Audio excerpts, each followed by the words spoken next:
مدونة سلوك لعيش سوري مشترك ليست حل سياسي للوضع السوري. وجب التنويه.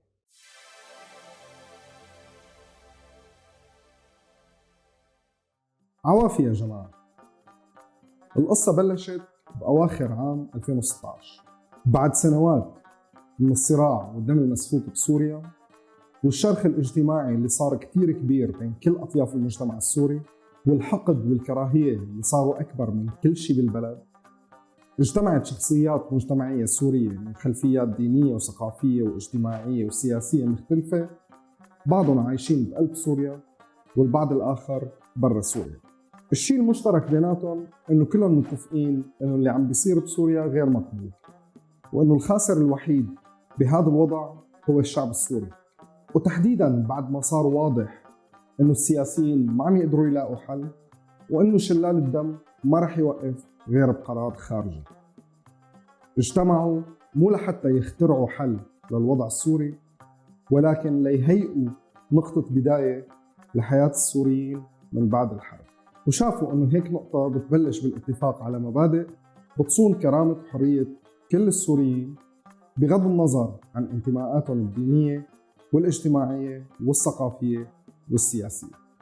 وبعد عدة اجتماعات وجلسات نقاش حادة وصريحة وشفافة توصلوا لوثيقة سموها مدونة سلوك لعيش سوري مشترك. هاي المدونة فيها 11 بند، والشخصيات اللي وقعت على هاي المدونة بيشوفوا إنه ممكن تشكل حجر أساس لبناء عقد اجتماعي جديد لسوريا. وفينا نقول إنه المبادئ مبادئ عامة توافقية وغير خلافية، مثل مثلا وحدة الأراضي السورية، المكاشفة والاعتراف، بمعنى إنه نحكي عن الوضع مثل ما هو هلا بدون تجميل وبدون مبالغة، وهذا بيكون نقطة بداية لحوار مجتمعي شامل.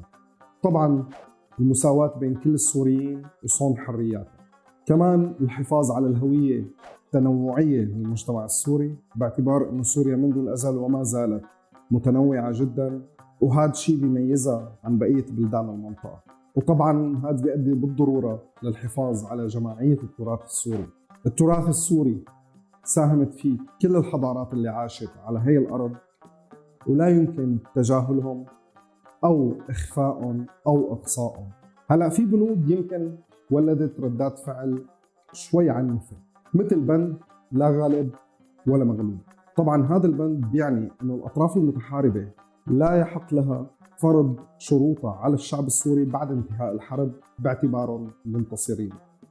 الكلمة الأولى والأخيرة بترجع للشعب السوري اللي هو الخاسر الوحيد بهذا الصراع. ومثل بند عدم تسييس الانتماء، واللي بيعني إنه انتمائي الديني أو المجتمعي أو الثقافي ما بيحددوا انتمائي السياسي.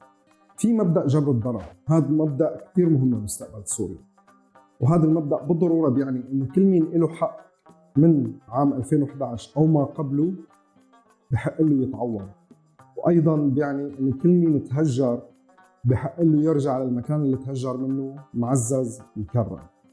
في بند عمل ردة فعل عنيفة اللي هو لا أحد بريء من الذنب، وهذا المبدأ ينطبق حصراً على الأطراف المتصارعة مو على الشعب.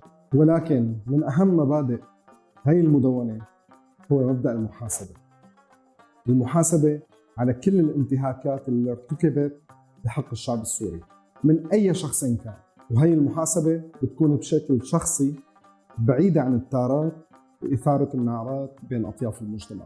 بالنهاية المدونة والمجلس هن منصات مفتوحة قابلين للتطور لتشكيل تيار جامع لكل الاتجاهات الاجتماعية والسياسية، وأنتم تقدروا تتواصلوا معهم وتوصلوا صوتكم. وبما أنه الديمقراطية من أهداف المجلس، فالمدونة وتطوير المجلس إلى تيار جامع هم موضع تصويت. فيكم تصوتوا بهذا الفيديو بموافق أو غير موافق. وللعلم المدونة موجودة بأول بوست بالصفحة، فيكم تقروها وتراجعوها وتعطونا رأيكم فيه. وعلى خير نلتقي.